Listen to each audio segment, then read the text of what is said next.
I woke up in the dark with my phone still in my hand, pressed against my cheek, its screen cracked in a way it hadn't been before. The air smelled like disinfectant and old carpet. My right arm wouldn't move. On the chair across from me sat my niece, asleep, still wearing her backpack. Someone had taken my shoes but folded my coat neatly beside the door. That was when I understood this wasn't a mistake. It was a decision, and it had been made by someone who knew me very well. I woke up on the floor with my head turned to the side, and my cheek pressed against something cold and sticky.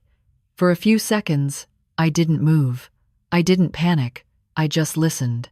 There was a low mechanical hum somewhere above me, steady and indifferent, like a ventilation system that had been running for years without anyone thinking about it. The lights were on, but dim, the kind that made everything look slightly unreal, like a place designed to be passed through, not lived in. My phone was still in my right hand. That was the first thing I noticed. My fingers were stiff around it, cramped, as if I'd been gripping it for a long time. The screen was dark, but when I shifted my thumb, it lit up, spiderwebbed with cracks that hadn't been there before. I knew that with a strange certainty. I'm careful with my phone. I always have been. I tried to sit up. My left arm responded. My right didn't. It lay heavy at my side, numb and useless, like it belonged to someone else. I drew in a slow breath through my nose. The air smelled like disinfectant and something older underneath it, like dust baked into carpet fibers. My mouth was dry. My tongue felt too big for my teeth. "Okay," I whispered, more to test my voice than anything else. It worked. That mattered. I rolled onto my back, the movement clumsy and awkward, and that's when I saw her. Emily was sitting in a molded plastic chair a few feet away from me, her head tipped forward, chin resting on her chest. Her dark hair fell into her face, hiding her eyes. She still had her backpack on, one strap slipping off her shoulder, the other caught under her arm. One sneaker dangled loosely from her foot, the laces untied. She was asleep. The sight of her hit me harder than the pain in my arm or the ache blooming behind my eyes. A hot, irrational wave of relief washed through me, followed immediately by fear. I pushed myself up on my left elbow, my body protesting, and watched her chest rise and fall. Slow, steady. She was breathing. "Emily," I said softly. She didn't stir. I scanned the room. It was small, windowless, with beige walls scuffed by years of use. There was a metal door with a narrow frosted panel, a keypad beside it glowing green. A cheap laminate table sat against one wall, bare except for a folded coat placed neatly at one end. My coat, the one I'd been wearing earlier that day, folded carefully, sleeves tucked in, as if someone had taken the time to make it presentable. I looked down at myself. My shoes were gone. My socks were still on, slightly damp, the toes gray with dirt. There was a dull throbbing in my right shoulder now, a deep ache that made my stomach turn when I tried to move my fingers and felt nothing in response. This wasn't an accident. The thought came to me fully formed, without panic or drama. It settled in my chest like a weight. Accidents were chaotic. This room was orderly. Emily's backpack hadn't been dumped on the floor. My coat hadn't been tossed aside. Someone had thought about how things should look when I woke up. I tried to remember how I'd gotten here. The memory didn't come all at once. It crept in slowly, like light under a door. Earlier that day, I'd been tired but fine. Normal tired. The kind you get from too many late nights and not enough quiet. I'd picked Emily up from school because my sister, Rachel, was running late again. That wasn't unusual. Rachel was always running late. She had a way of turning every small inconvenience into a minor crisis, and I'd learned, over the years, to smooth things over without thinking too much about it. Emily had climbed into the passenger seat, talking a mile a minute about a group project and a substitute teacher who smelled like cigarettes. I remember smiling, nodding, half listening as I drove. We didn't go straight home. Rachel had asked me to stop by her office downtown to drop off some paperwork she'd forgotten. "Just 5 minutes," she'd said. "I'll meet you in the lobby." The lobby. The word made something tighten in my chest. I remembered pulling into the parking structure, the echo of the tires on concrete, the way the air cooled as we drove down the ramp. I remembered telling Emily to grab her backpack. I remembered checking my phone as we walked toward the elevator, reading a message that didn't make sense until later. Take your time. We're not in a rush. I hadn't questioned it. Why would I? Rachel was my sister, Emily's mother, the person I trusted with my spare keys, my passwords, my life. The rest was blank. I must have blacked out. Drugged, maybe. The idea hovered at the edge of my mind, unpleasant but logical. That would explain the numbness, the disorientation, the way time seemed to have folded in on itself. I shifted again, trying to get my legs under me. My vision swam briefly, then steadied. Emily stirred this time, her head lifting a fraction. "Aunt Claire?" she mumbled. "I'm here," I said immediately. "It's okay." Her eyes fluttered open. She blinked, confused, taking in the room, the door, me on the floor. Her brow furrowed. "Where are we?" "I don't know yet," I said. I kept my voice even, the way I always did when she was scared. "But you're okay. I'm right here." She pushed herself upright in the chair, rubbing her eyes. "My mom said she'd be right back." I swallowed. "I know," I said.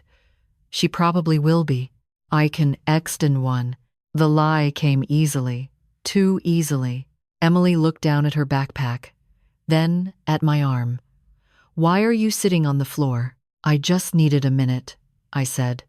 "Stand up slow, okay? Tell me if you feel weird." She slid out of the chair, wobbling slightly but staying on her feet. That was good. That meant whatever had been in my system hadn't hit her the same way, or at all. Another detail to file away. I forced myself to stand. The room tilted, then settled. Pain shot through my shoulder, sharp and bright, stealing my breath for a second. I bit down on it, refusing to make a sound. Emily watched me closely, her eyes too observant for a child her age. "You're hurt," she said. "I've been worse," I replied. That was true. I'd been a trauma nurse for nearly 20 years. I knew pain. I knew how to function through it. I also knew when something was wrong, when the body was telling you a story the mind hadn't caught up to yet. I moved to the door and pressed my ear against it. Voices drifted through, muffled but distinct. Laughter, casual, unconcerned. Not the sound of people dealing with an emergency. My phone buzzed in my hand, making me flinch. A new message lit up the cracked screen. "Rachel, you should be waking up about now. Please don't make this harder than it needs to be." I stared at the words until they blurred. In that moment, standing barefoot on a cold floor in a locked room with my niece watching me, something fundamental shifted inside me. Every assumption I'd ever made about my family, about my place in it, cracked open. I didn't know yet what Rachel had done. I didn't know why, but I understood, with a calm that scared me more than panic ever could, that the version of my life I'd believed in was over, and whatever came next was going to demand everything I had. I didn't show Emily the message. I locked my phone and slipped it into the pocket of my jeans like it was nothing more than a nuisance notification, the kind you deal with later. She was watching my face too closely, and I'd learned a long time ago that children notice what adults try hardest to hide. "Come here," I said, guiding her toward the table. "Sit for a second." She did, obedient but uneasy, swinging her legs slightly as she perched on the edge. I took my coat from the table and draped it over her shoulders. It was too big for her, swallowing her small frame, but it gave her something familiar to hold on to. "Are we in trouble?" she asked. I considered the question carefully. "Not yet," I said, "but we need to be smart." That seemed to satisfy her, at least for the moment. Emily had always been like that. She didn't need sugarcoating. She needed clarity and calm, and I could give her that even when my own thoughts were racing. I turned my attention back to the room. There was no camera that I could see, no obvious microphone, but that didn't mean we weren't being watched. The keypad by the door was newer than the rest of the place, sleek and smudge-free, the kind installed by someone who expected to use it often. I ran my fingers lightly along the edges of the door frame with my good hand. Solid, no give. My right arm still hung useless at my side. Pins and needles now stabbing down into my fingers. The sensation was coming back slowly, painfully. That was a good sign, even if it hurt. "Emily," I said, keeping my voice low, "do you remember anything after we got to your mom's building?" She frowned, thinking. "We went into the garage. You were on your phone. Then, I don't know. I remember getting sleepy. Did anyone give you anything to eat or drink?" She shook her head. "No, I just felt tired, like after swim practice."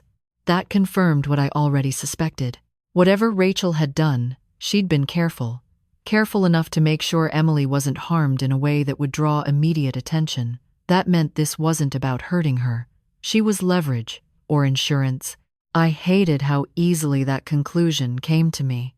A soft click sounded at the door, followed by footsteps moving away. I stiffened, every muscle tightening. Emily grabbed my left hand instinctively. "It's okay," I whispered, though my heart was pounding now, hard enough that I could feel it in my throat. "Just listen." Nothing else happened. No voices. No door opening. Whoever had been out there wasn't interested in coming in yet. That told me something too. They were waiting. For what? I didn't know. But waiting meant time. Time was the one thing we could use. I helped Emily off the table and guided her toward the corner farthest from the door. "If anyone comes in," I said quietly, "you let me talk. No matter what they say." "What if it's my mom?" she asked. The question cut deeper than anything else so far. I crouched in front of her, ignoring the protest from my shoulder, and met her eyes. "Especially if it's your mom," I said. She searched my face, then nodded once. She trusted me. That trust felt heavy, like something fragile balanced in my hands.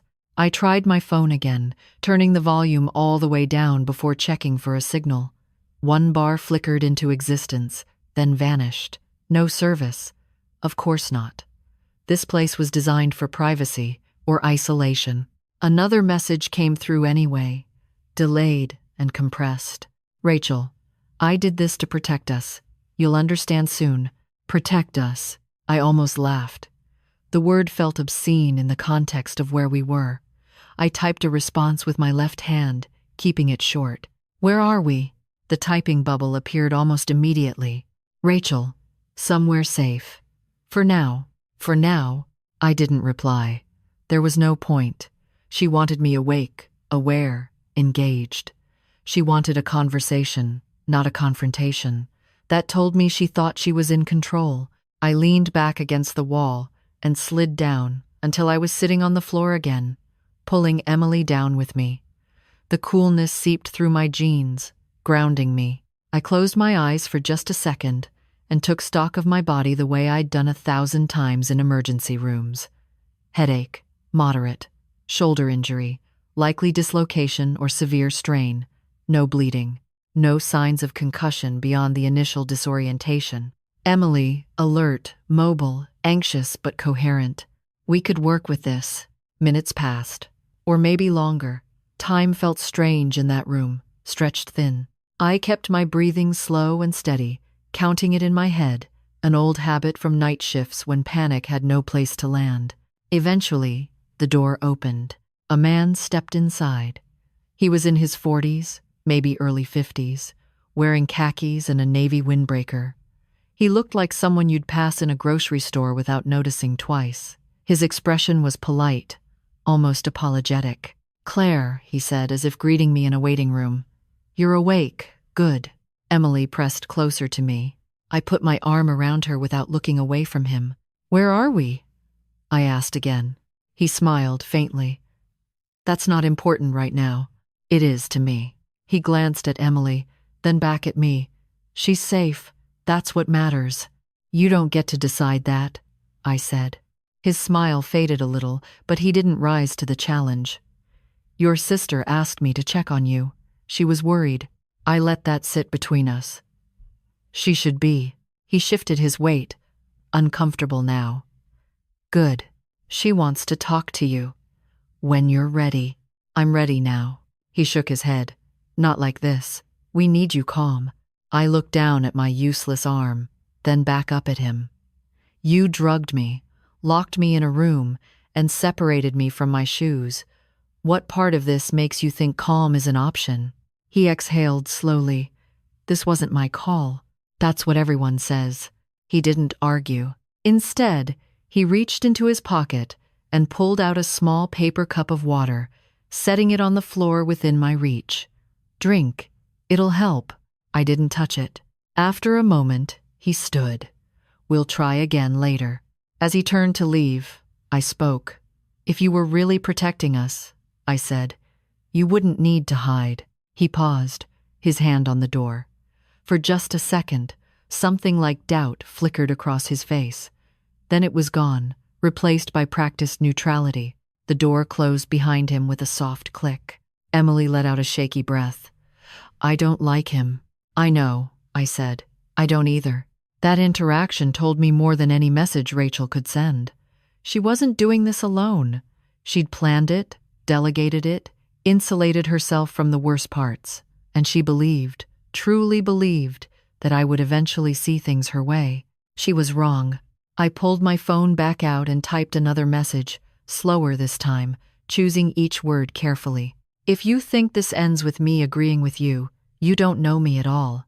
There was a long pause before the reply came. Rachel, I know you better than anyone. That's why this had to happen. I stared at the screen, at the calm certainty in her words, and felt something inside me harden. This wasn't just about control or fear. This was about power, about who got to decide what was best, who got to rewrite reality and call it protection. Emily leaned her head against my shoulder, her weight warm and solid. I kissed the top of her head gently. Whatever Rachel thought she was protecting, she had crossed a line she couldn't step back over. And I was done, waiting to see how far she'd go. The worst part came later, after the adrenaline drained out of my system and left nothing behind to hold me upright. Emily fell asleep again, curled against my side, her breathing slow and even, trusting me to keep watch. I stayed awake, staring at the opposite wall, listening to the hum above us and the faint sounds of movement somewhere beyond the door. Every noise felt amplified, like my body was tuned too tightly. That was when the doubt started creeping in. Not doubt about what Rachel had done, that much was undeniable. Doubt about myself.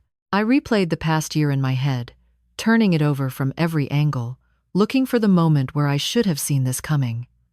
Rachel had always been intense, always convinced she knew best. After our parents died, that intensity sharpened into something harder. She liked control, liked order. I'd told myself it was just how she coped. When she started asking questions about my finances, my work schedule, my long shifts at the hospital, I'd brushed it off. Concern, I'd thought. A sister worrying. When she suggested Emily spend more time with her, that maybe I was stretched too thin to be a stable influence, I'd laughed it off. Rachel had a way of planting seeds and walking away, letting them grow on their own.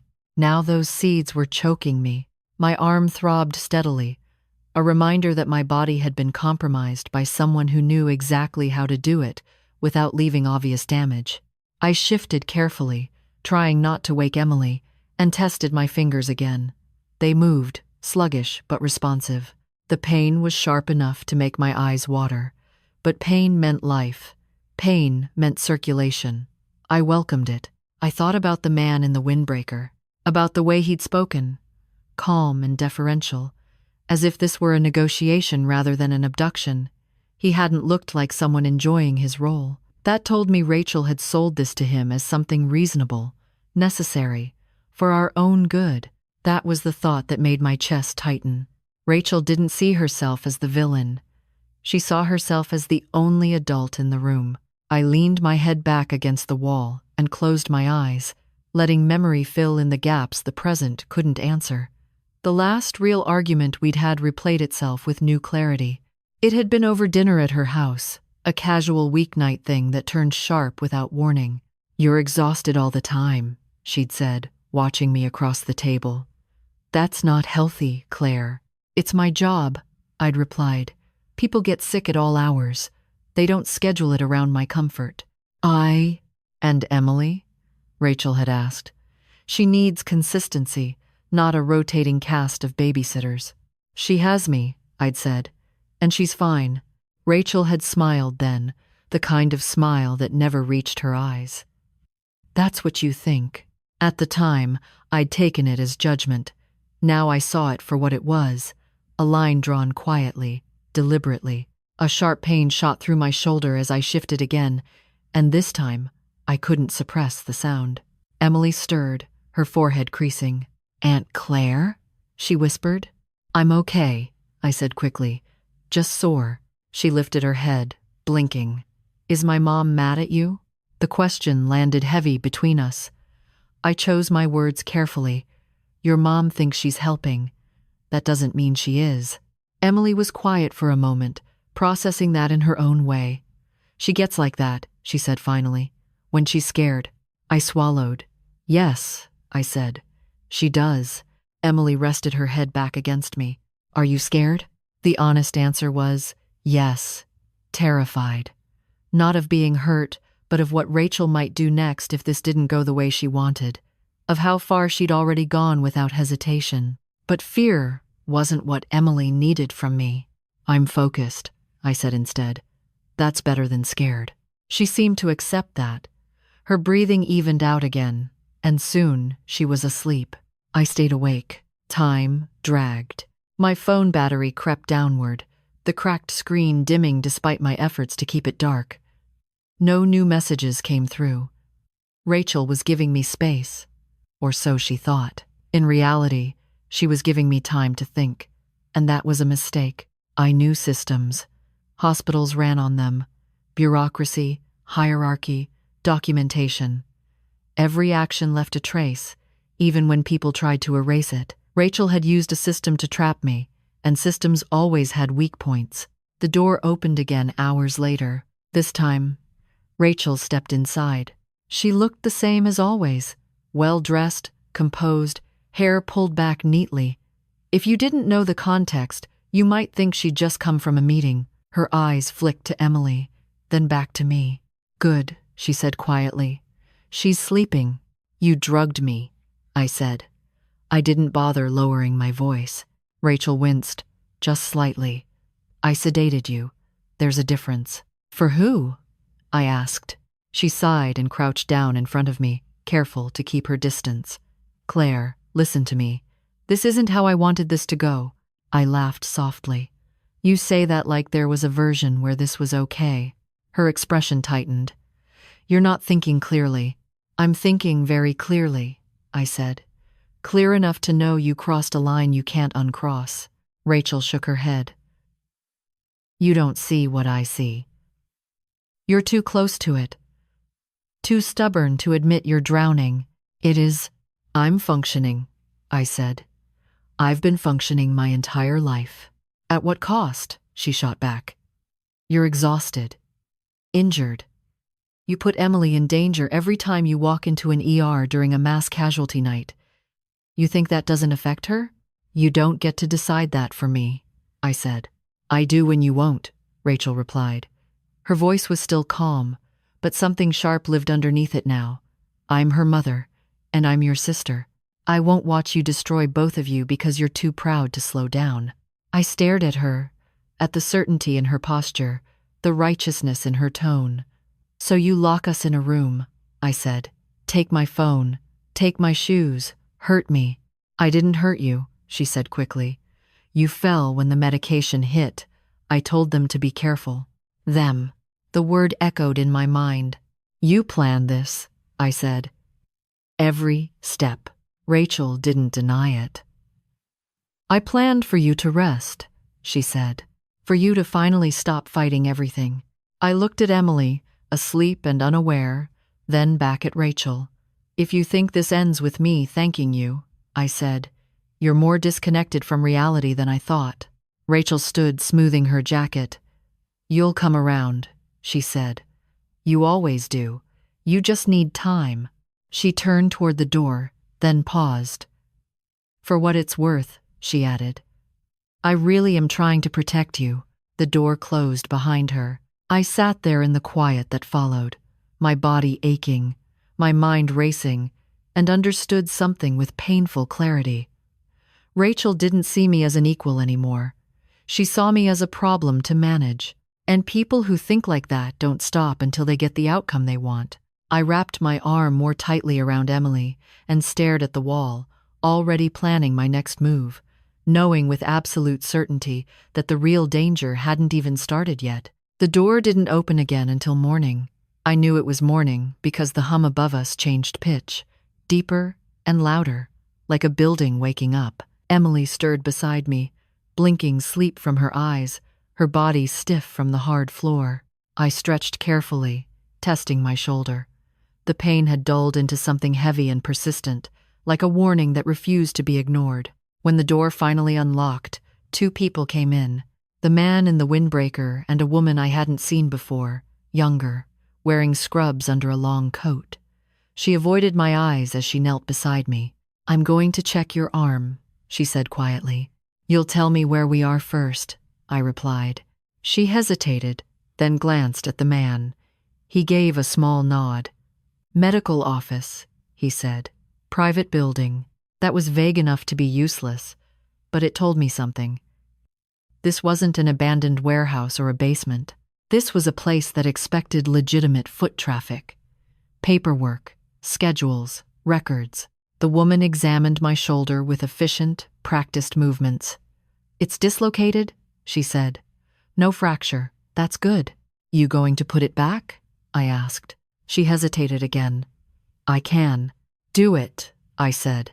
"Now." She didn't argue. The pain was sharp and blinding when she reset it, a white-hot burst that stole the air from my lungs. I bit down hard to keep from crying out. Emily grabbed my hand, her nails digging into my skin. "It's done," the woman said softly. "You'll need a sling. Ice." "Later," I said. "We're leaving." The man shifted uncomfortably. "That's not up to us." "It will be," I said. Rachel came in just after that, as if summoned by my tone. She looked relieved when she saw me upright, my arm pressed against my body. "Good," she said. "You're getting medical care. That's all I wanted." "That's a lie," I said. She ignored that. "We're going to take you and Emily somewhere safe for a few days, somewhere quiet. You need rest." "You're not taking her anywhere," I said. "You don't get to move her like luggage." Rachel's jaw tightened. "She's my daughter, and she's my responsibility right now," I said. "You asked me to pick her up. You handed her to me. That doesn't mean." "It means everything," I cut in. The woman in scrubs stood and stepped back, clearly wanting no part of this conversation. The man watched Rachel closely now, waiting for direction. Rachel sighed. "Claire, please don't do this. You're hurt. You're emotional. Let me handle this." I laughed softly. "You already handled it. That's the problem." I reached into my pocket and pulled out my phone, the cracked screen lighting up the dim room. Rachel's eyes flicked to it, surprise flashing across her face. "You didn't take my phone," I said. "That was your first mistake." She recovered quickly. "You don't have service." I don't need it," I said. "I just need proof." Her eyes narrowed. "Proof of what?" "Of how calm you were when you told me to wake up," I said.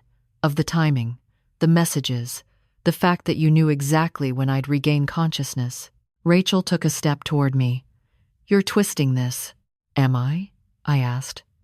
"Because from where I'm standing, this looks like unlawful detention." The man cleared his throat. "Rachel, maybe we should slow down." She shot him a look. "Stay out of this." He said being awesome. He didn't. This wasn't supposed to escalate. That was all I needed to hear. "You said it was to protect us," I said quietly, "but you didn't call a lawyer. You didn't call a doctor for me until after I woke up. You didn't call anyone who could challenge your authority. You called people who would follow instructions." Rachel's face went pale. "You don't understand." "I understand perfectly," I said. "You thought if you controlled the environment, you could control the outcome. I never for." Emily stepped forward then, her small hand clutching my sleeve. "Mom," she said, "I want to go home." Rachel looked at her. and for a moment, the certainty faltered. "Honey, this is for the best." Emily shook her head. "You're scaring me." The room went very quiet. Rachel knelt in front of her daughter, her voice softening. "I'm sorry if it feels scary, but Aunt Claire needs help, and sometimes help doesn't feel good." Emily looked at me, then back at her mother. "She helps people for a living." Rachel froze. That was the moment I knew this wasn't going to end the way Rachel planned. Children have a way of cutting through rationalizations adults build brick by brick. "I'm taking Emily home," I said. "Now." Rachel stood slowly. "You can't." "I can," I said. "And if you stop me, I'll make sure everyone knows exactly how." She stared at me, searching my face for weakness. She didn't find it. The man stepped aside first, opening the door. "We should let them go," he said quietly. Rachel looked betrayed. "You said—" "I said I'd help," he replied. "Not that I'd commit a crime." Rachel's shoulders sagged just a little. Then she straightened, anger replacing fear. "This isn't over," she said to me. "I know," I said. We walked out of that room together, Emily's hand in mine, my shoulders screaming with every step. The building looked like any other medical office from the outside. Glass doors, neutral signage, a parking lot with cars coming and going like nothing had happened. Rachel stood behind us as we crossed the lot. She didn't follow. I buckled Emily into the car with shaking hands, then slid into the driver's seat myself, my arm throbbing. As I pulled out of the lot, my phone buzzed. "Rachel." "You're making a mistake." I didn't respond. I drove. The road home felt longer than it should have. Every red light felt like a threat. Every car behind us felt too close. Emily was quiet, staring out the window. "Are we safe?" she asked finally. "Not yet," I said honestly, "but we're getting there." When we reached my apartment, I locked the door behind us and leaned against it, exhaustion crashing over me all at once. Emily dropped her backpack and wrapped her arms around my waist. "I didn't like that place," she said.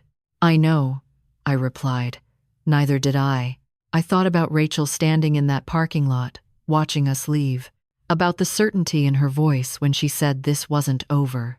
Surviving that room hadn't ended anything. It had just moved the fight into the open.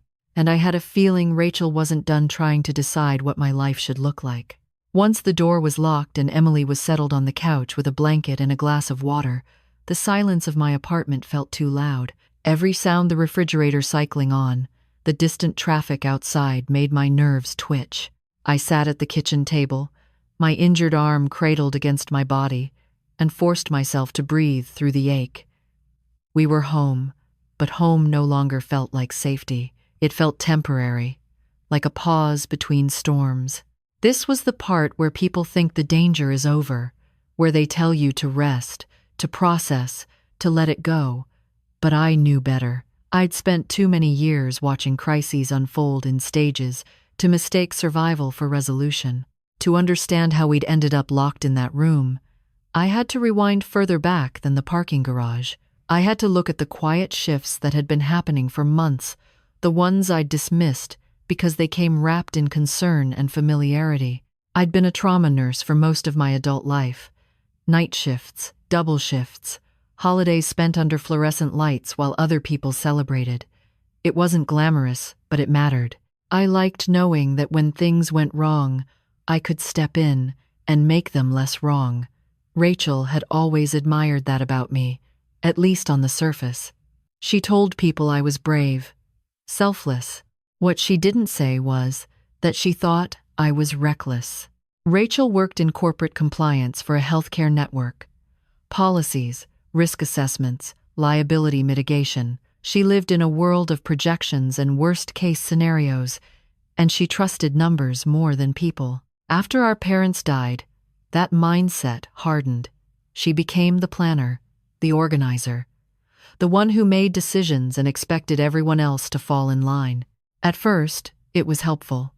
She handled estate paperwork while I worked. She coordinated holidays. She kept lists. I let her, because it was easier than arguing, and because some part of me was grateful to have someone else take control. The shift happened after Emily was born. Rachel's husband left when Emily was 3. No warning, no long goodbye. One day he was there, the next his closet was empty. Rachel never talked about it, but something in her closed off after that.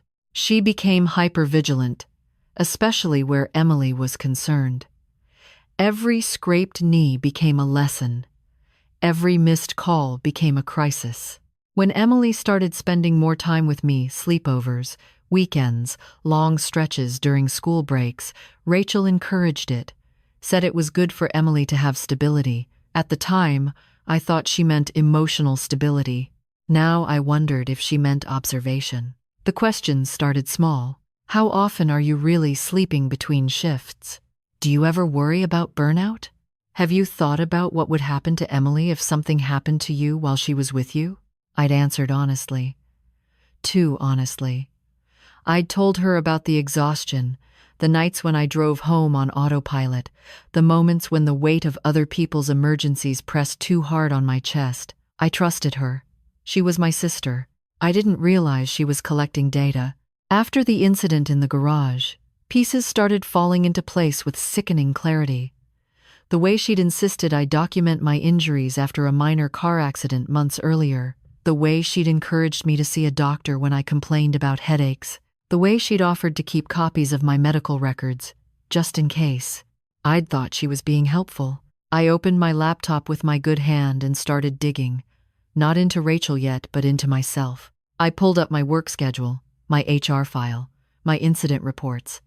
I needed to know what kind of story my life told on paper, because that was the story Rachel would use. It didn't look good. Overtime logged. Missed breaks. A formal warning from a year ago after I'd snapped at a supervisor during a 16-hour shift. Notes about stress, fatigue, nothing damning on its own, but enough to build a narrative if you were determined. My phone buzzed on the table. I flinched before checking it. Rachel, I hope you're thinking clearly now. We need to talk. I didn't respond. Instead, I opened the message thread and scrolled back through months of communication. I read it like evidence, not conversation. The tone shifts jumped out immediately. The subtle pressure, the repeated references to Emily's best interests. The way Rachel framed my life as something unstable that needed oversight. One message, sent weeks before the garage, made my stomach drop. Rachel, if something ever happened and people started asking questions, I'd want to make sure Emily was protected from chaos. At the time, I'd replied with a joke. Now I stared at the timestamp and felt cold spread through my chest. This hadn't been a snap decision. It hadn't even been a single plan. It was a process. I closed the laptop and pressed my fingers to my temples. The realization was heavier than the pain in my shoulder. Rachel hadn't locked me in that room because she panicked. She'd done it because she believed she was entitled to decide what happened next. Emily padded into the kitchen, rubbing her eyes. "Can I have cereal?" she asked. "Of course," I said, standing slowly. The motion sent a jolt of pain through my arm, but I ignored it. Routine mattered right now. Normalcy mattered. As she ate, she watched me carefully. "Mom says you worry too much," she said quietly. I paused, the milk carton halfway back into the fridge. "Did she say that recently?" Emily nodded. "She says you think you have to fix everything." I closed the fridge and leaned against the counter. "Do you think that's true?" Emily shrugged. "You do fix things." I smiled despite myself. "Not everything." She considered that, then went back to her cereal. That simple exchange confirmed what I already feared. Rachel wasn't just building a case on paper. She was shaping Emily's understanding of the world, positioning herself as the calm center and me as the well-meaning chaos. I helped Emily finish breakfast, then set her up with a movie in the living room. When she was settled, I picked up my phone again and made a call. "Hey," I said when the line connected. "It's Claire. I need a favor." The voice on the other end belonged to Mark, a former colleague who'd left bedside nursing to work in hospital administration. We weren't close friends, but we trusted each other. I think my sister is trying to build a case against me, I said, keeping my voice low. I need to know what kind of access she'd have to my records. There was a pause. That depends, he said carefully. Why? Because she already crossed a line, I replied. And I don't think she's done. After I hung up, I sat alone at the table and let the truth settle. The room, the sedation, the calm insistence that it was for my own good. This wasn't about a misunderstanding or a family disagreement. This was about power, wrapped in the language of protection. And if I didn't take control of the story now, Rachel would finish writing it for me. The more I looked back, the clearer the pattern became. What I had taken for concern was surveillance. What I had accepted as help was positioning. Rachel hadn't changed overnight. She had been moving pieces slowly, quietly, trusting that familiarity would dull my instincts. There were moments that replayed in my head with a new edge to them. The afternoon she showed up at my apartment unannounced with groceries, commenting on the clutter in my living room. The way she'd suggested, more than once, that I keep a written log of my shifts for my own awareness. The time she'd offered to sit in on one of Emily's school meetings, even though nothing was wrong. At the time, I'd felt mildly irritated, but never threatened. That was my mistake. I'd underestimated how dangerous someone can be when they believe their intentions excuse their actions. 2 days after we got home, the first official move landed on my doorstep.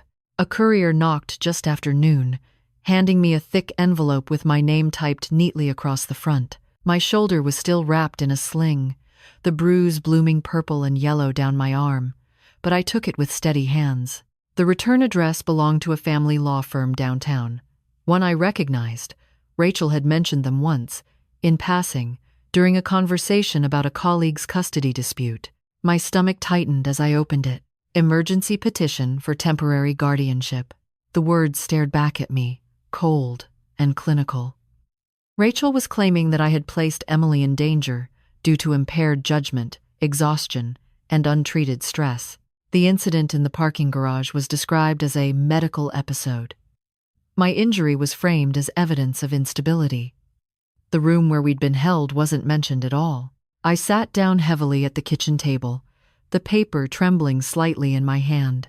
Emily was in her room, headphones on, blissfully unaware that her life was being redrawn in legal language designed to make me sound reckless and unreliable. Rachel had moved fast, faster than I'd expected. That meant she was scared of losing momentum. Good. I read the petition twice, then a third time, forcing myself to stay calm. This was the counterattack I'd been waiting for. Rachel wasn't trying to reconcile. She was trying to formalize control. If she could get a judge to believe her version of events, the rest wouldn't matter. Intentions never look like intentions once they're dressed up as concern. I called Mark again.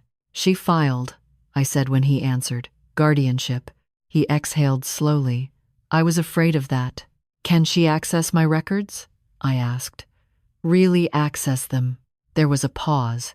Not directly, he said, but if she framed this as a safety issue and requested an internal review, she could get summaries, patterns, enough to build a narrative. I need everything, I said. Every email, every access log. I need to know who's been looking at what. I'll see what I can do, he replied. But Claire, you need a lawyer. Now. I know, I said. After I hung up, I sat in the quiet apartment and let the anger settle into something sharper. Rachel had taken my worst days and turned them into a weapon. She was using my exhaustion, my honesty, and my profession against me. I wasn't surprised. I was furious with myself for not seeing it sooner. That night, after Emily went to bed, I spread the paperwork across the table and started my own list. Dates, times, conversations that felt wrong in hindsight, messages that hinted at planning. I wasn't writing this as a sister anymore. I was documenting it as a witness. One entry stopped me cold. 3 months earlier, Rachel had insisted I see a specific physician for recurring migraines. A friend, she'd said. Very thorough. I'd gone, trusted the referral, let him examine me, prescribe medication, document symptoms. At the time, it had felt routine. Now I wondered why Rachel had been so specific about who I should see.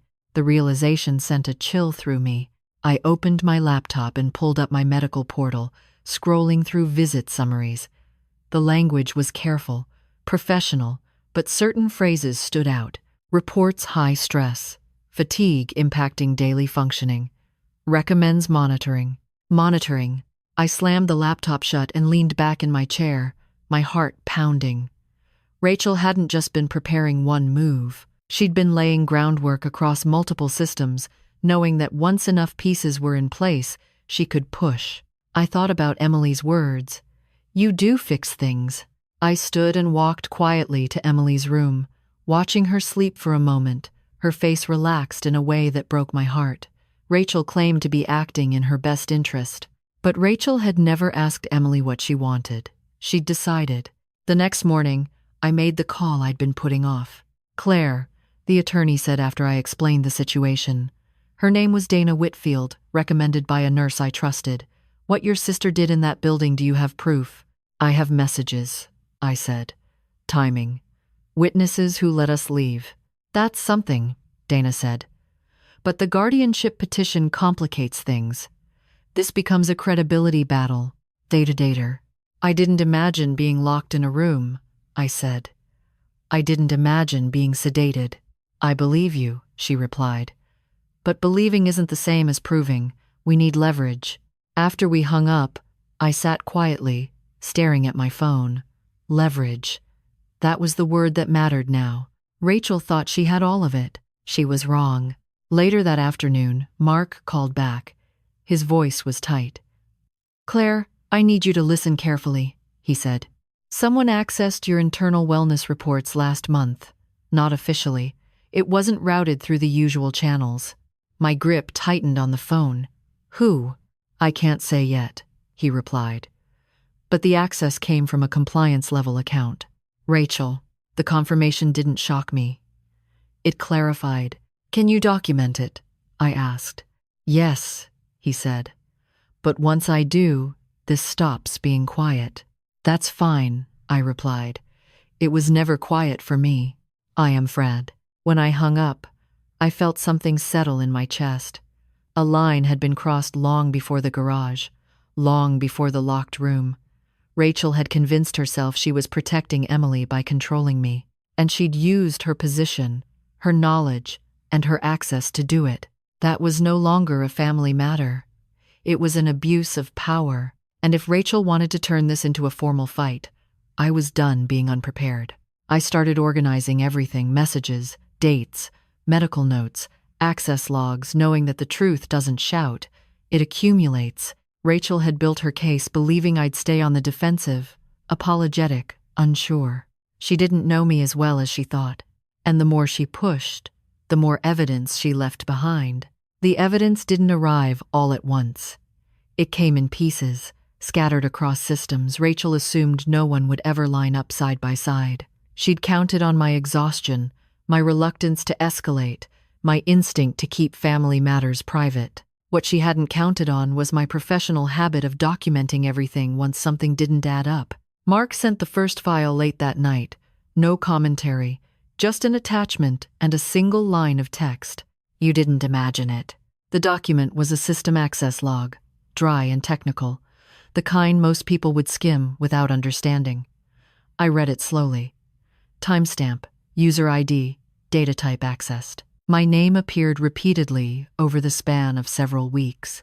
Not clinical summaries meant for routine care, but internal wellness assessments, fatigue metrics, incident reviews. The user ID wasn't Rachel's personal account. It was a shared compliance credential, high level, designed to review risk exposure across departments. She hadn't just looked at my records. She'd pulled them under the authority of her job. I stared at the screen until my eyes burned. This wasn't concern. This was surveillance disguised as policy enforcement. I forwarded the file to Dana Whitfield with a single message. This is how she built her case. Dana called within minutes. "This changes things," she said, her voice sharp with focus. "Unauthorized access using institutional credentials is serious, especially when it intersects with a custody petition. It gets worse, I replied. She sent me to a doctor, chose him. There was a pause. Send me that name. I did. Then I waited. The next piece came from somewhere I hadn't expected. 2 days after the guardianship filing, my phone rang with a number I didn't recognize. Is this Claire Morrison? A man asked. Yes. This is Dr. Alan Pierce. You were seen in my office in March. Your sister suggested I call you. My pulse spiked. Why? He hesitated. There's been a request for my notes. A subpoena may follow. I wanted to make sure you were aware. Rachel was moving again, trying to consolidate medical authority behind her narrative. I thanked him and hung up, my hands shaking now. This was accelerating. That night, after Emily fell asleep, I sat alone at the kitchen table and opened my laptop again. I pulled up my phone records, scrolling through months of calls and messages. I wasn't looking for what was said. I was looking for when. Patterns emerged quickly. Rachel's most probing questions always came shortly after specific work incidents. A code blue, a violent patient, a mandatory debrief. She hadn't just been listening to me vent. She'd been tracking stress exposure in real time. One timestamp caught my attention. The day before the parking garage incident, Rachel had called me 3 times. I'd missed all of them because I was working a double shift. The next morning, she'd texted me asking me to pick up Emily and stop by her office. That wasn't convenience. That was timing. I sent the call log to Mark. His response came back an hour later. There's something else, and you need to see it in person. We met the next afternoon in a quiet cafe near the hospital, the kind with no music and too much light. Mark slid a folder across the table. Rachel ran a hypothetical risk analysis, he said quietly. Off the books, not submitted. Just generated. About what? I asked. He swallowed. About you. My chest tightened. In what context? Incapacity, he said. Temporary loss of function. Probability models. Response windows. I opened the folder.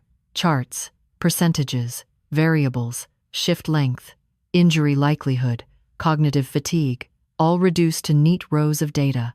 And then I saw the line that made my hands go cold. Scenario trigger. Acute disorientation event in transit. She had modeled the parking garage. I pushed the folder back toward him. This wasn't about rest, I said. She engineered a failure point. Mark nodded grimly. She framed it as a theoretical exercise. No names attached. But the parameters were too specific. I leaned back in my chair, staring at the ceiling. Rachel hadn't just reacted to a crisis. She'd created one she could manage. Can you verify the origin? I asked. Yes, he said. Metadata ties it to her workstation. That was it. The piece I needed. Not emotion, not interpretation. Proof of premeditation. Dana reviewed everything that evening. When she called, her tone was different now. Calm. Certain. This crosses from family court into something else, she said. Abuse of authority. Coercive control, possibly criminal. Will it stop the guardianship? I asked. It will do more than that, she replied. But you need to be prepared. Once this comes out, Rachel won't back down quietly. If we won. I looked around my apartment, at Emily's backpack by the door, my coat hanging on a chair. I know. The final piece came from Rachel herself, though she didn't realize it at the time. She called late, her voice tight but composed. We need to talk, she said. This is getting out of hand. I agree, I replied. You're misinterpreting things, she said. I was doing my job. You were doing it to me, I said. Silence stretched between us. Then she spoke, slower now. If I hadn't stepped in, something worse could have happened. That was the sentence Dana had told me to listen for. Like what? I asked. Rachel exhaled. You collapsing on a shift. Emily being there. Headlines. Investigations. I prevented a disaster. I ended the call without another word. I sat there afterward, my phone still warm in my hand, and understood the full shape of what she'd done. Rachel hadn't wanted me dead. She hadn't wanted Emily hurt. She'd wanted me disqualified. declared unfit, removed quietly, replaced by someone she believed was safer, herself. And now, for the first time since this began, I knew exactly how to prove it. Rachel didn't wait for the court to move. She never had.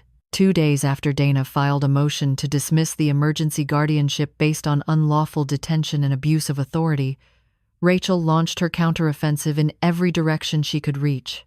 It started at my job. I was home when my supervisor called, her voice carefully neutral. "Claire, we've received a complaint," she said. "It concerns your fitness for duty." I closed my eyes. "From my sister," I said. There was a pause. Yes, Rachel had framed it as concern for patient safety. Anonymous, of course, but detailed. Too detailed.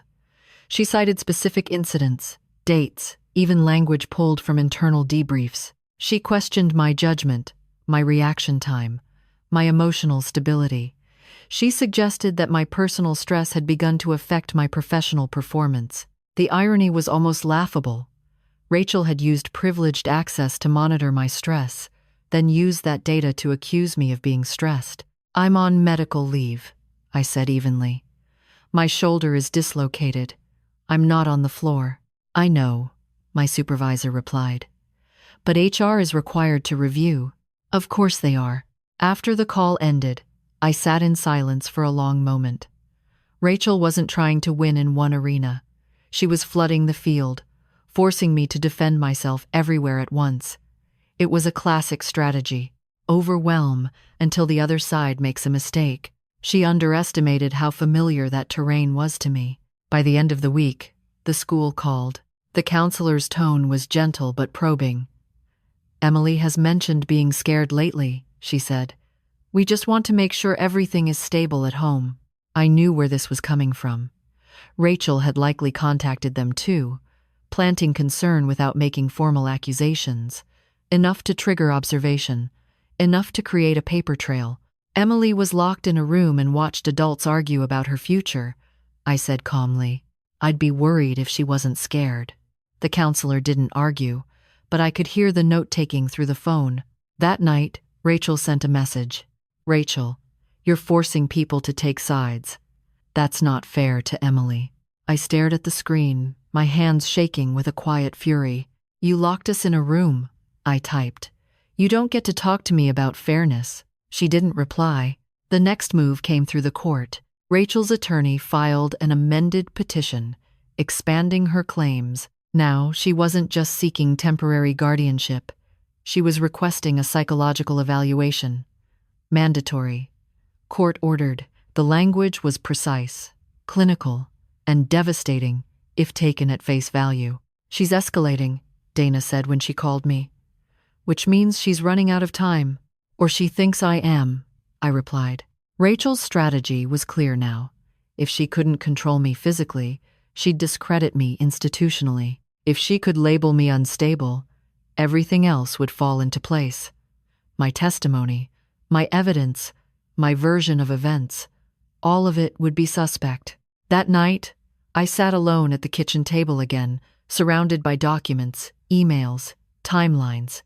Emily was asleep in her room, a nightlight glowing softly against the wall. I listened to the steady rhythm of her breathing through the baby monitor Rachel had insisted I install years ago. At the time, I'd thought it was overprotective. Now, it felt invasive. I unplugged it. The silence that followed was immediate and absolute. It felt like reclaiming a piece of myself I hadn't realized I'd given away. The next morning, Dana called with news. "The judge granted the evaluation request," she said. "But we got a hearing date. 2 weeks. 2 weeks!" Rachel was betting everything on those 14 days. Enough time to cast doubt. Enough time to apply pressure. Enough time for me to break. She didn't know me at all. Mark called that afternoon. "HR is reviewing," he said. "But there's resistance. People are asking how Rachel got the information she cited." "Good," I said. "Let them ask." The pressure built steadily. Emails, calls, subtle shifts in tone from people who had known me for years. No one accused me outright, but the questions changed. "Were you sleeping enough? Are you overwhelmed? Maybe you should consider stepping back. Rachel's voice echoed through all of it, though she never appeared directly. She was everywhere and nowhere, pulling strings from a distance, confident that the system would do the work for her. One evening, she showed up at my apartment. I didn't let her in. I spoke to her through the door, my back pressed against the wood, my arm still in its sling. "You're hurting, Emily," she said softly. "She doesn't understand why everything feels tense." "I'm still." "She understands more than you think," I replied. Rachel exhaled. "I'm trying to save her from growing up in chaos." "You're creating the chaos," I said. There was a long pause. "If you cooperate," she said finally, "this can still end quietly." The words chilled me. "Quietly how?" I asked. "You step back," she said. "You get help. You let me take over for a while. No court battle, no investigations, just a reset. A reset, like a system reboot. Wipe the error, restore control." "You mean I disappear," I said. "Temporarily," she replied. I closed my eyes. "I will burn every bridge you're standing on before I let you take my life apart like that." Her voice hardened. "You don't have the leverage you think you do." I opened the door just enough for her to see my face. "You'd be surprised." She searched my expression, trying to read what I knew. Whatever she saw made her step back. "This isn't over," she said again. "No," I agreed. "It isn't. It's—" After she left, I sat on the floor with my back against the couch, the weight of everything pressing down on me. This was the moment people warn you about, the moment where the fight costs more than you think you can afford. I thought about Emily asleep in her room, about the room we'd been locked in, about Rachel's certainty that she knew best. Rachel believed that if she pushed hard enough, I would yield, that the system would exhaust me before it exposed her. She didn't realize that every move she made was leaving fingerprints, and the harder she fought, the clearer her intent became. Part of me understood now that this was no longer about custody, or concern, or protection. It was about control. And Rachel was about to learn what happens when someone she tried to erase refuses to disappear. The turning point didn't come with a dramatic confrontation or a courtroom speech. It came quietly, the way real reversals usually do, buried in paperwork and overlooked assumptions. Rachel had been so focused on controlling the narrative that she forgot one thing. Systems record everything, even when people don't want them to. Dana called me early one morning, her voice steady but charged.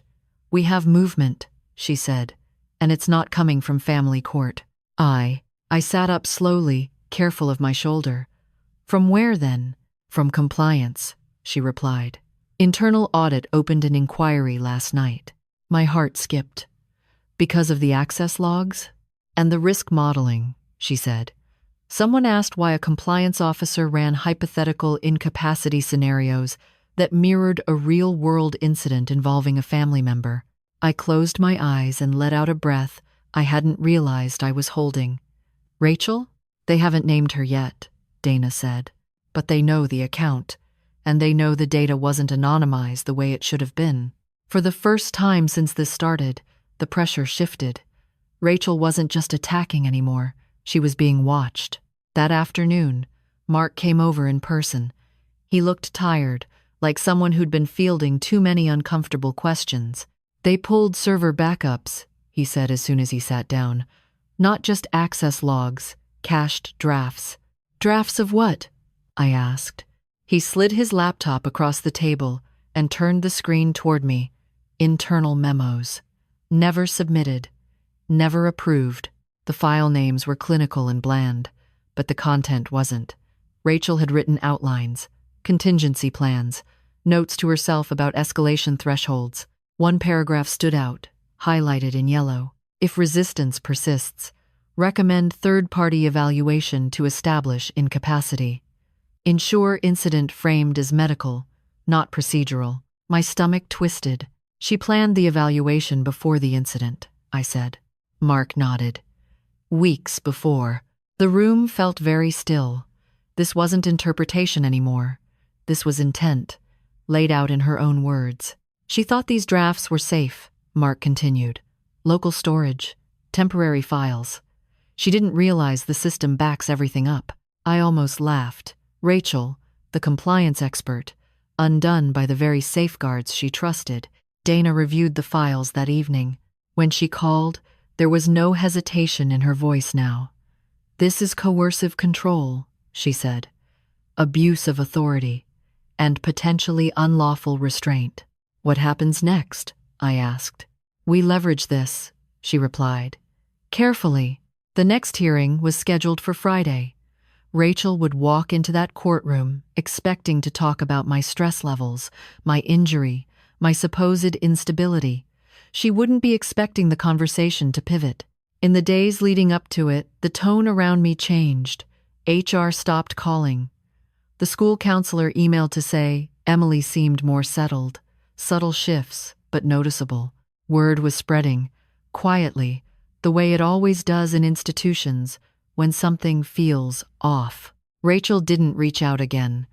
No messages, no surprise visits. Silence, from someone who hated losing control, was telling.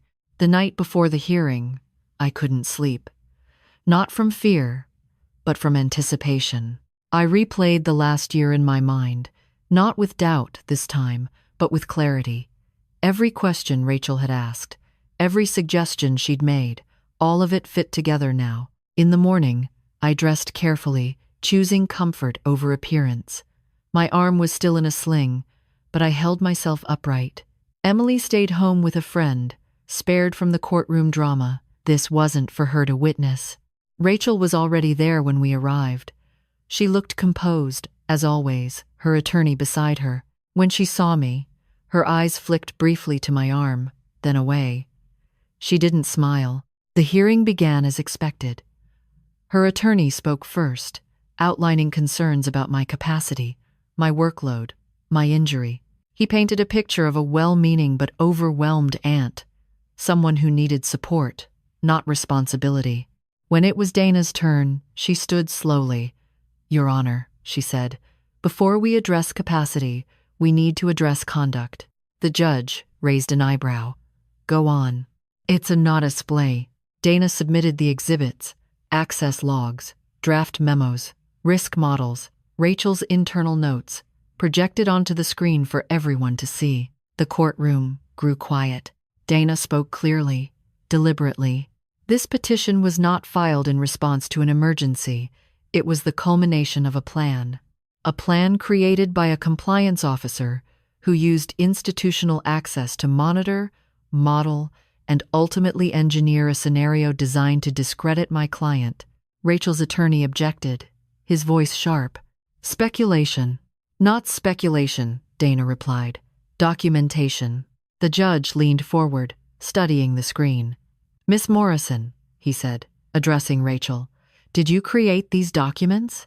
Rachel hesitated, just for a second, long enough. "Yes," she said finally, "in a professional context." "And did you apply those professional tools to a family member?" the judge asked. Rachel's jaw tightened. "I was acting in my niece's best interest." The judge's gaze didn't soften. "Using your authority to orchestrate a medical incident?" Rachel's head snapped up. "I didn't orchestrate anything." Dana spoke again.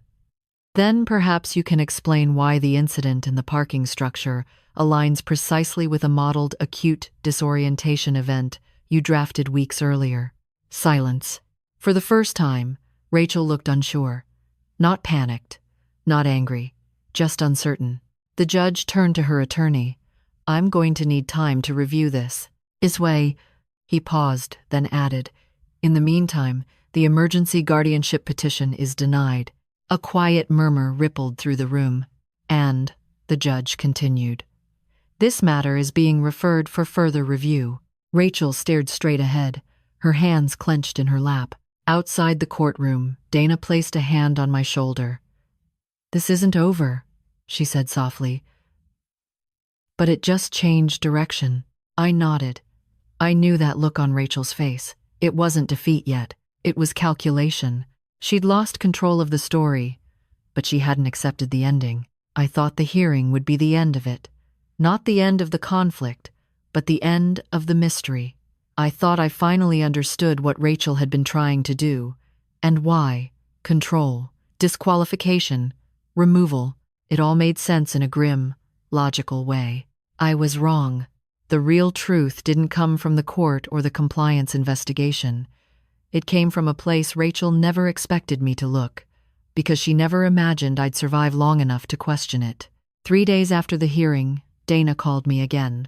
Her voice was quieter this time, stripped of the courtroom sharpness. "There's something you need to see," she said, "and I don't want to explain it over the phone." We met in her office that afternoon. The blinds were half drawn, the room dim in a way that made everything feel heavier. Dana didn't offer coffee or small talk. She opened a folder and slid it across the desk. "This came through as part of the compliance referral," she said. "It wasn't flagged initially because it wasn't about you." I frowned and opened the folder. Inside was a financial disclosure form. Not Rachel's, Emily's. Or more precisely, an account opened in Emily's name. My heart started pounding. "What is this?" "A trust," Dana said. "Established 18 months ago.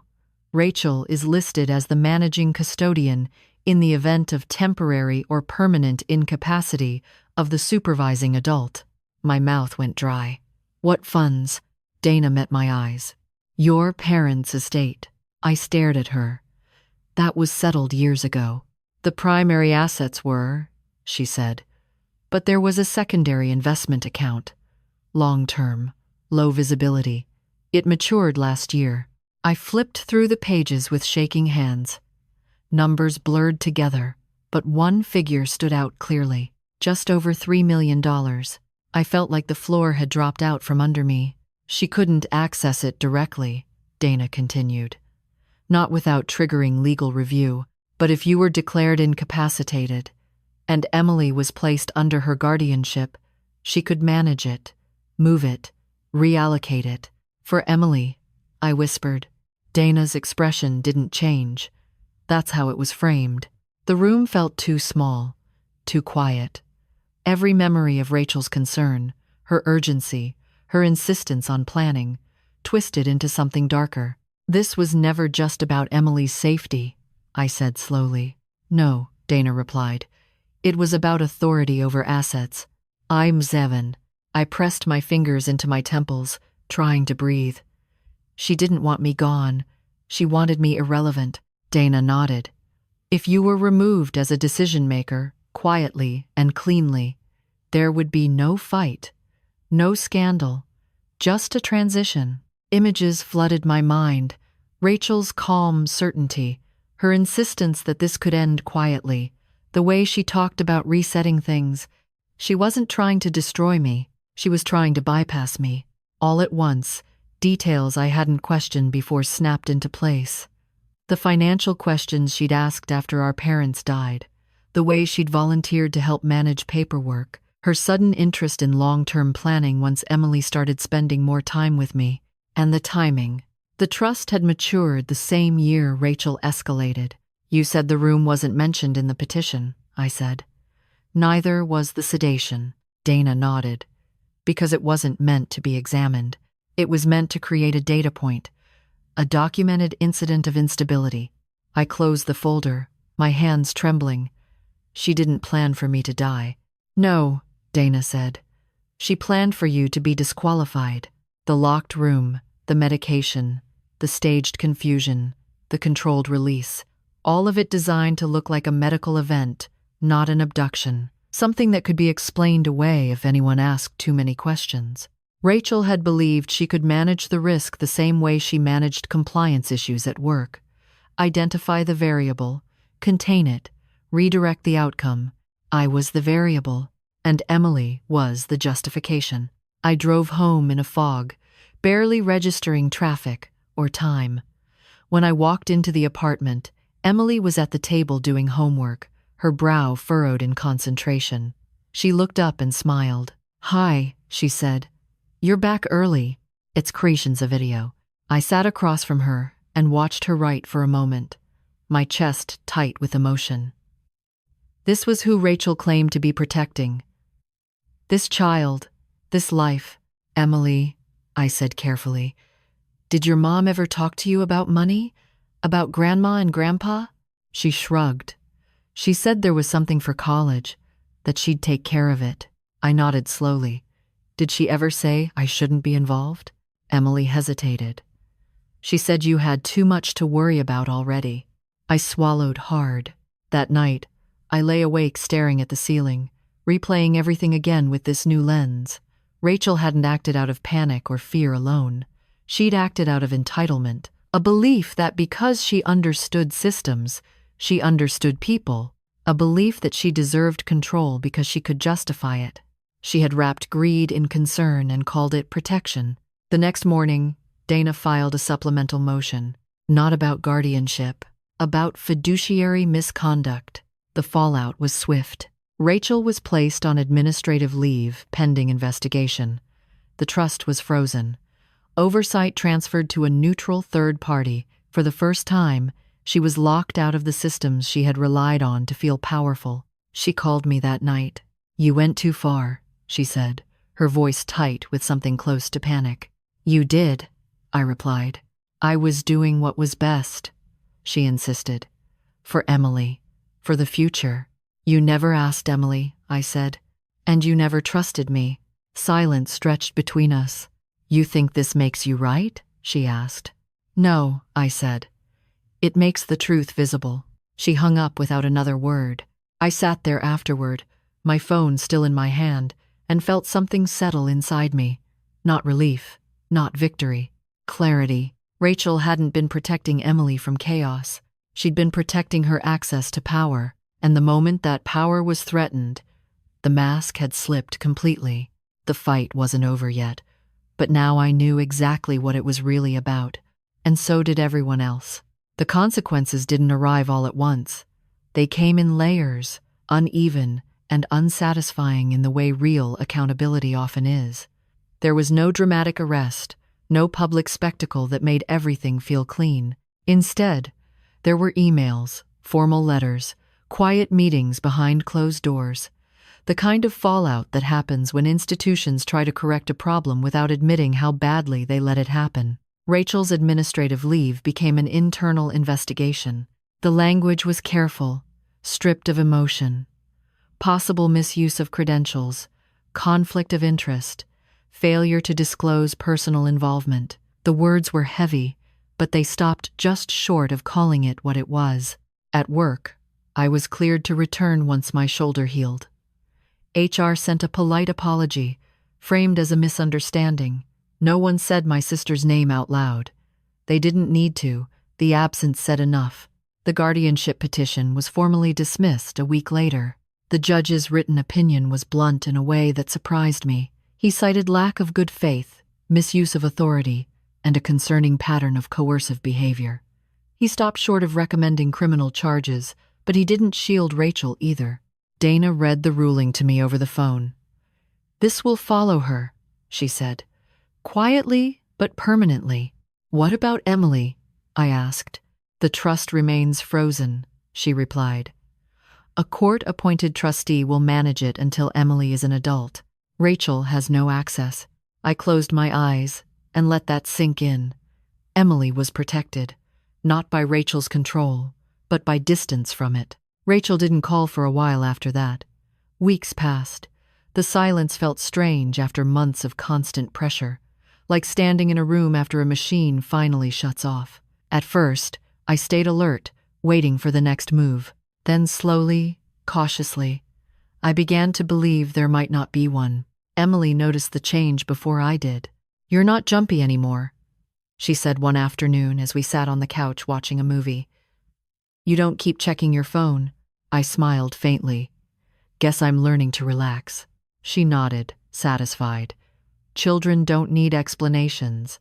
They feel safety in small shifts, in breathing that slows, in rooms that stay quiet. Rachel reached out again a month later, not with anger or threats, but with something that sounded like regret. Rachel, I never meant for this to get so big.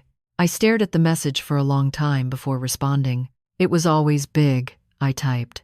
You just didn't see it. Her reply came quickly. Rachel, can we talk? Not about lawyers, about us.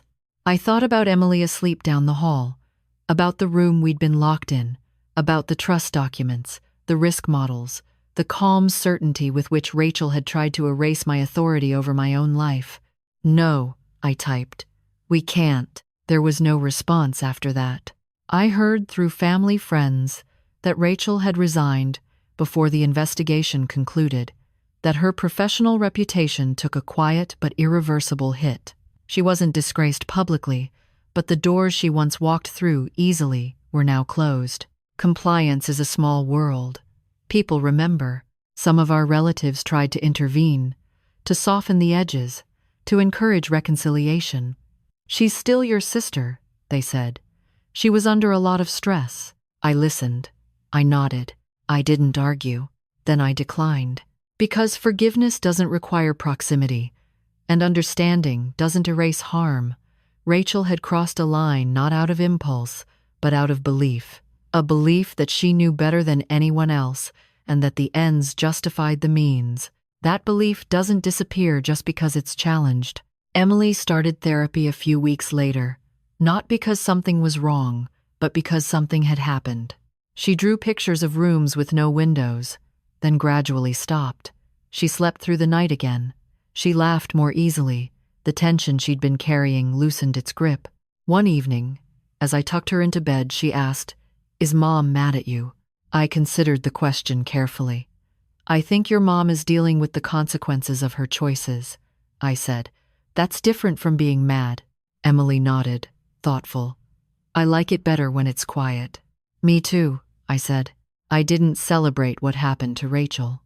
There was no satisfaction in watching someone unravel under the weight of their own actions.